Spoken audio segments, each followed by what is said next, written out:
She ripped the original handwritten poem out of my hand, ripped it to shreds like confetti, and then threw me out of her house.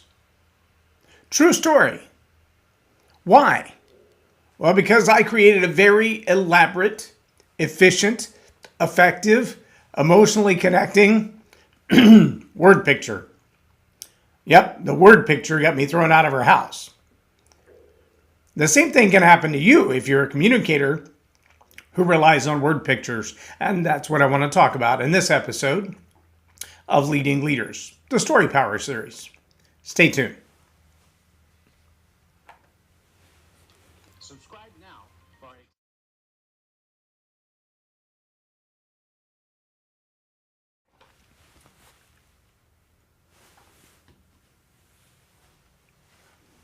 I'm J Loren Norris with Leading Leaders podcast, and I had written a poem that told the story of a relationship that I have.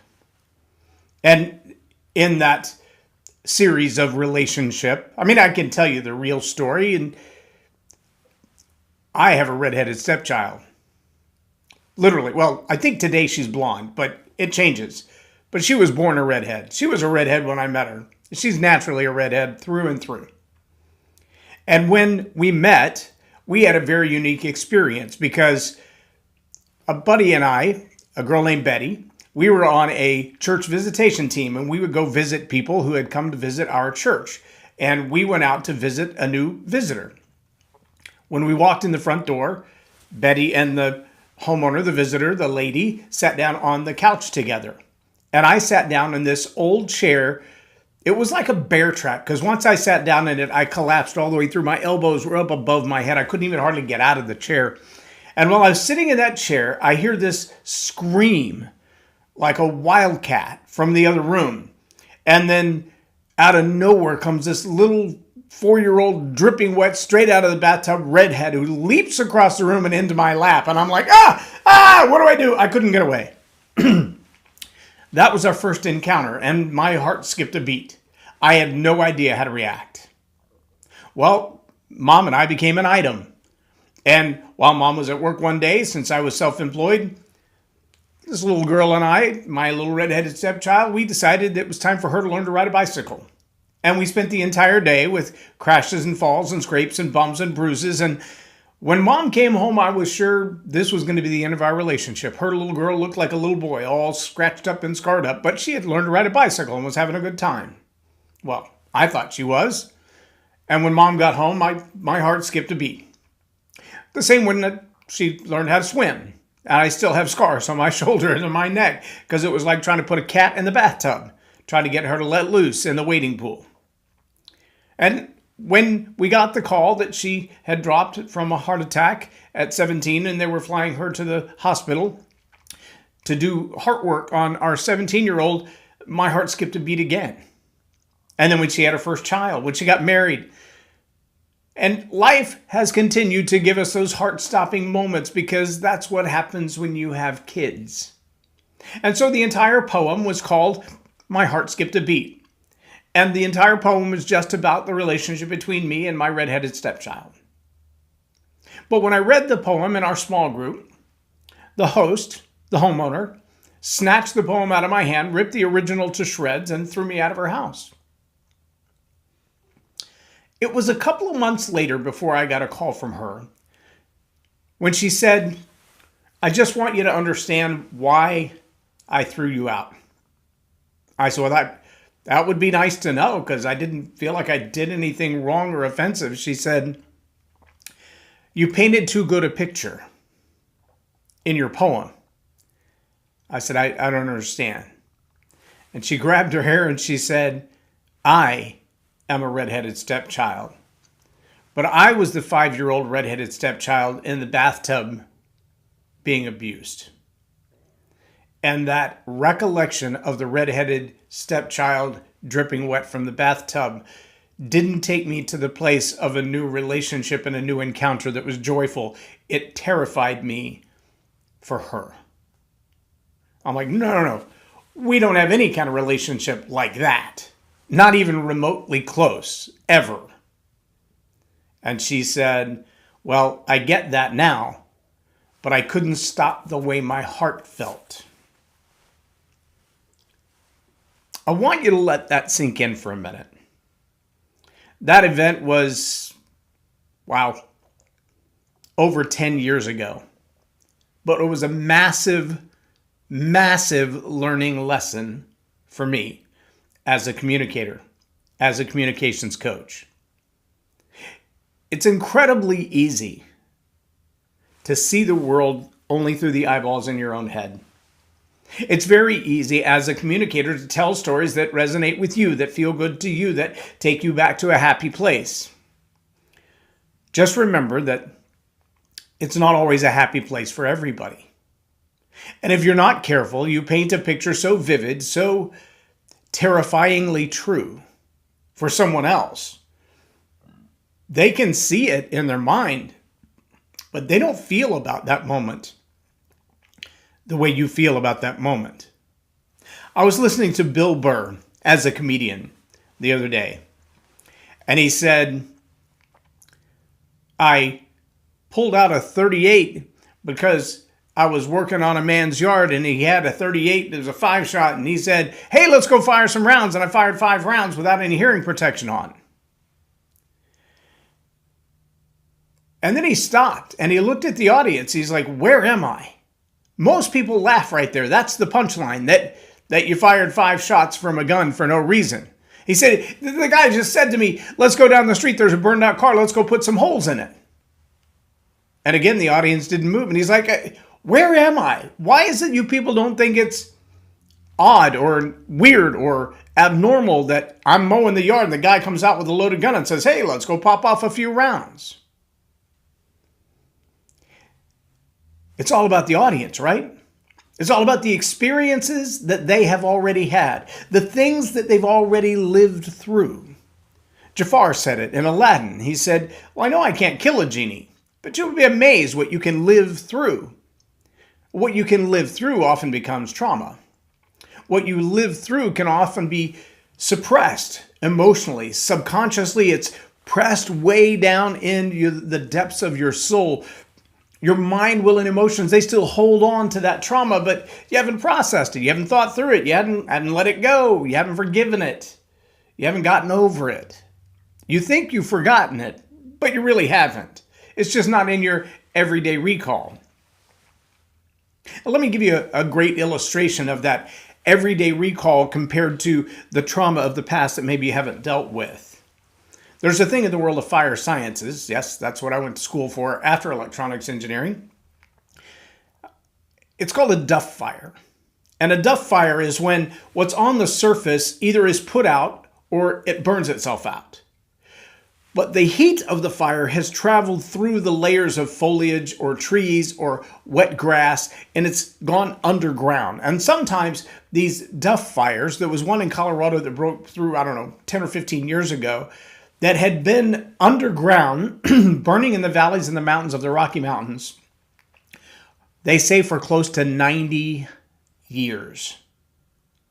And it would burn through the veins of the foliage and the trees that had gotten stuck in the crevices of the rocks. So fallen trees and fallen limbs and debris and decay that's just kind of filtered down into the crevasses of the rock. Maybe only 2 or 3 feet wide, but 50 or 60 feet deep. And so it's still burning in there. It's still smoldering, just smoldering for years, decades.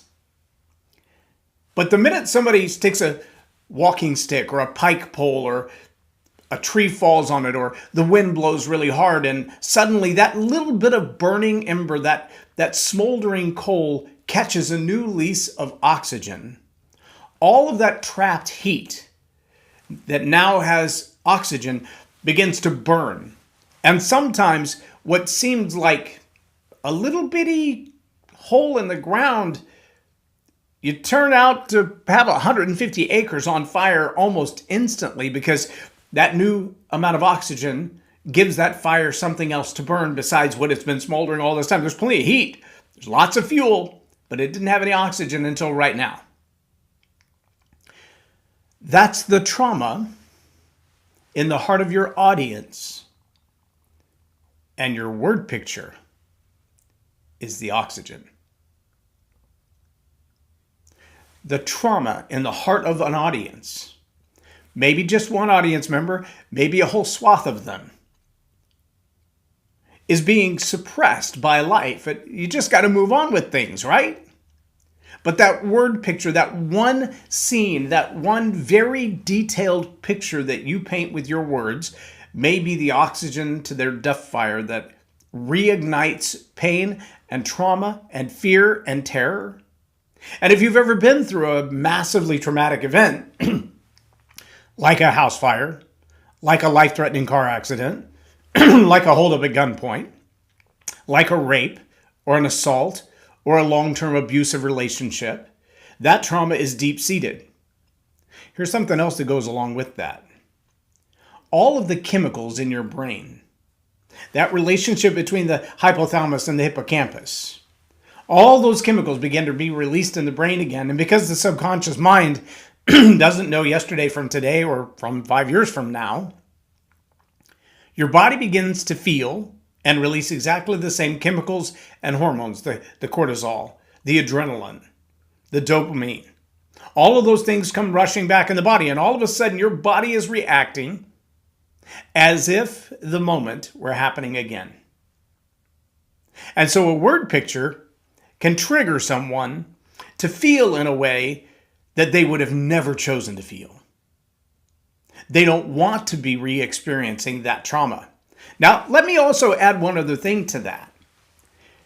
That hippocampus and hypothalamus relationship between the memory and the chemicals in the brain, they're not just negative. They can be positive as well. I had a coaching client one time say the beginning of their speech started, I'm standing in the shower with the warm water running down my back, and I can't tell the difference between the bruises on my body and the bruises on my heart. And I thought that is a phenomenal word picture. Unfortunately, if you share that in mixed company, any man who's ever struggled with an addiction to sexuality or an addiction to pornography is having a chemical rush of dopamine and other things in his body right now as he's picturing you in the shower. And if you don't want to be the subject of his thoughts for the next 2 weeks, 2 months, 2 years, don't give him that image. Don't give him that word picture to play with, because he will. You're going to trigger something with those word pictures if you're not careful. And here's the biggest threat. My word picture of my redheaded stepchild and our first encounter and all the encounters that we've had over 30 years that I've been married to her mother, we have a great relationship, or at least I think we do. You'd have to ask her. But all of the word pictures that I've painted, not everybody shares that exact same moment with exactly the same emotion. Maybe they've been in a very similar situation, a very similar relationship. The scene even looked exactly the same, but didn't come out the same to them. The end result was not the same. The chemicals in their body didn't turn out the same. And so where we had joy and laughter and it was a moment of hilarity, they had terror and trauma, and it was a moment of tragedy. And see, the word picture alone can take you back to that place. If you're not careful, you paint a picture and someone else goes to a place that you weren't intending. And all of a sudden, that relationship you've been building, that trust that you've been building, the whole purpose for communicating is to build know, like, and trust so that you can have a transaction together, whether that's to do business or to build a deeper relationship or to go to the next level. All of that vanishes in a moment when you trigger someone emotionally in a way that they are uncomfortable with. Trust me, I've done it more than once. I've done it on occasion when I was intentionally trying not to do it. And sometimes you can trigger someone not because simply what you said. Well, you've got to be very cautious and responsible as a communicator to do that, but you can trigger them because of the way they process information. See, sometimes people look at life on the surface and it takes them a minute to kind of process what you've said, and maybe an hour later, a day later, a month later, it dawns on them and they're like, oh yeah, that's what you meant by that. Others, they process information not internally but externally. They take what you're hearing and they ask themselves, and in light of the books that I've read, the places I've been, the courses I've taken, the relationships that I have with others, is this true or is this not true?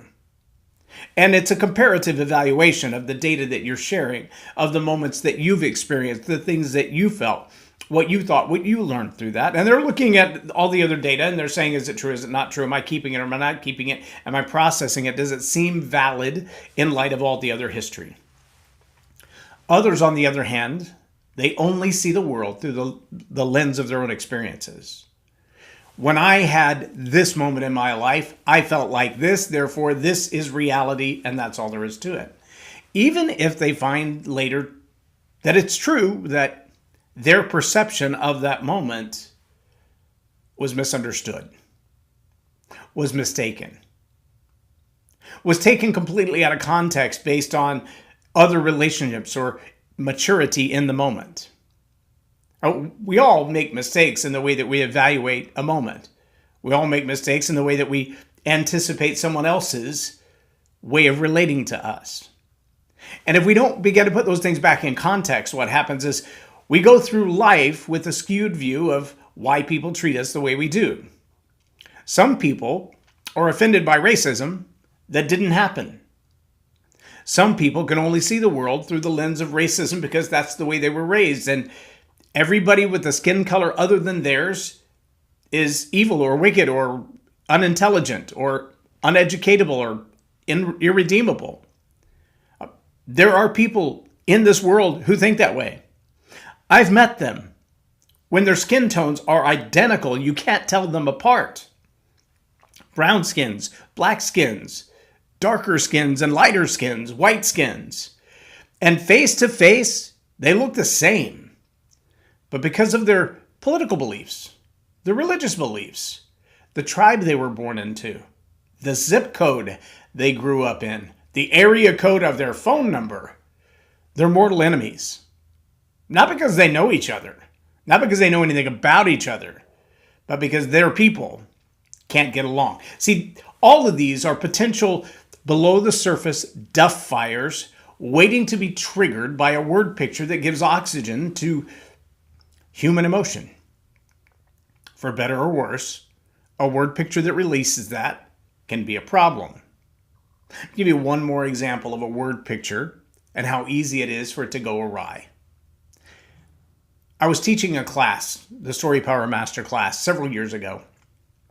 There were about 16 people in the room. That's about as full as that class ever gets because it takes so much time to have individual attention in the class.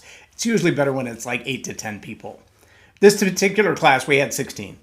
And I said, I want to do a little exercise with you around this concept of word picture versus the co-opted enthymeme.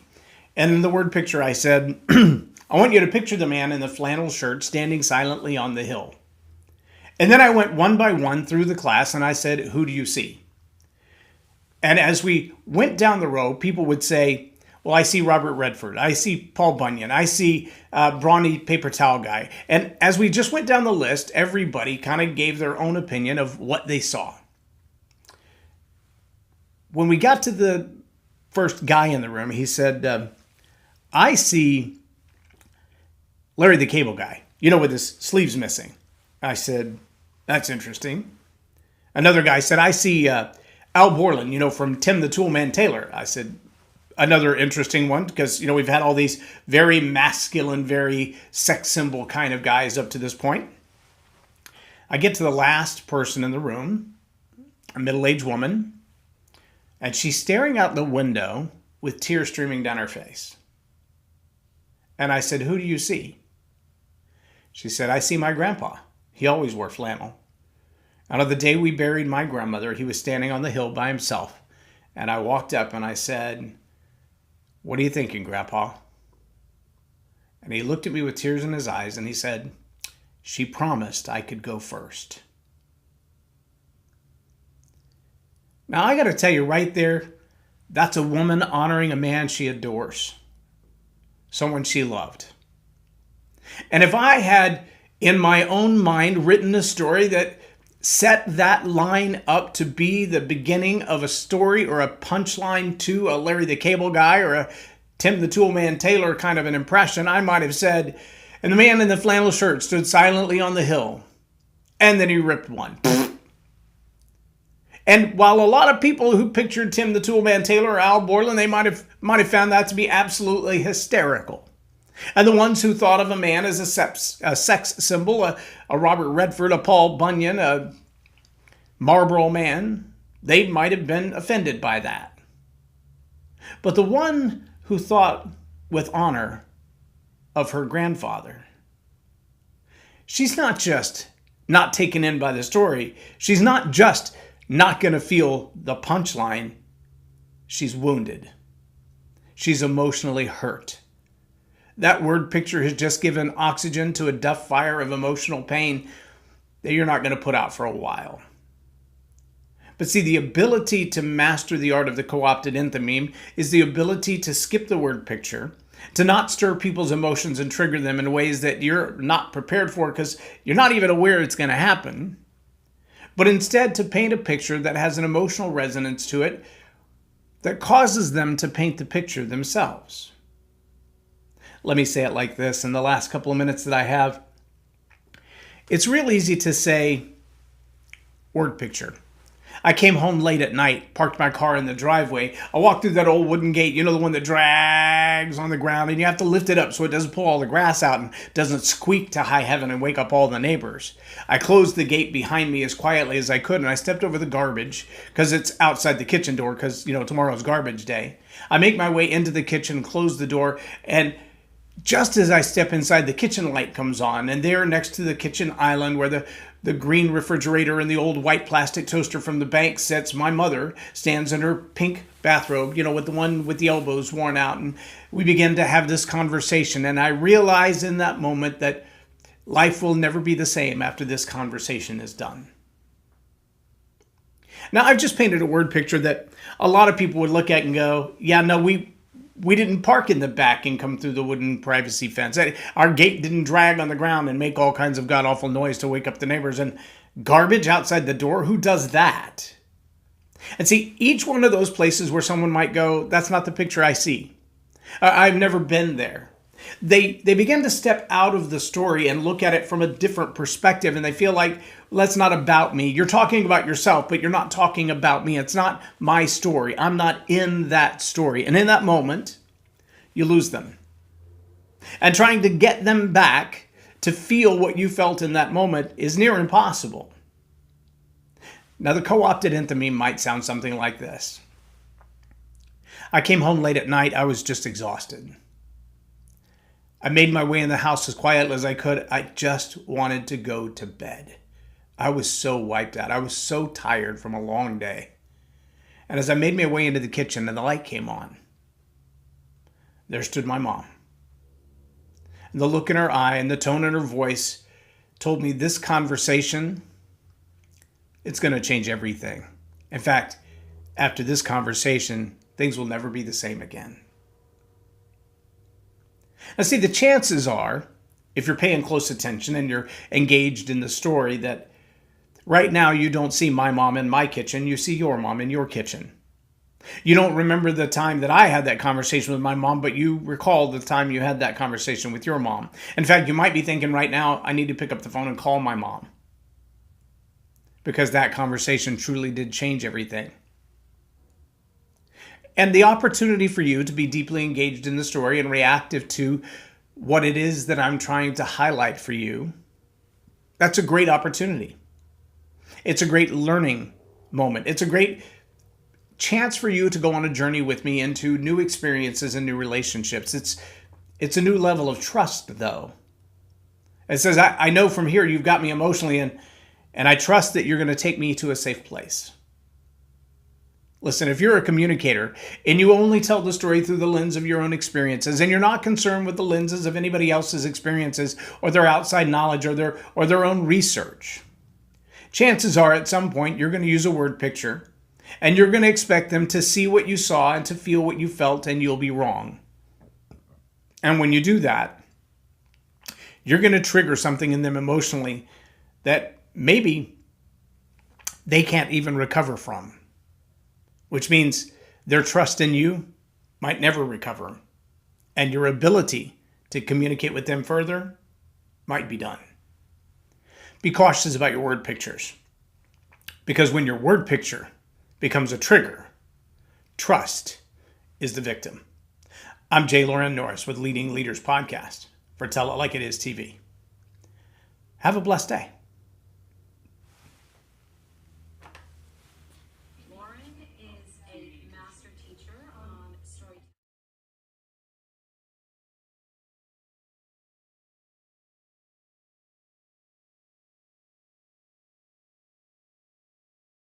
Totally worth my time, and I really highly recommend it if you're looking to grow your ministry, grow your business, grow your career.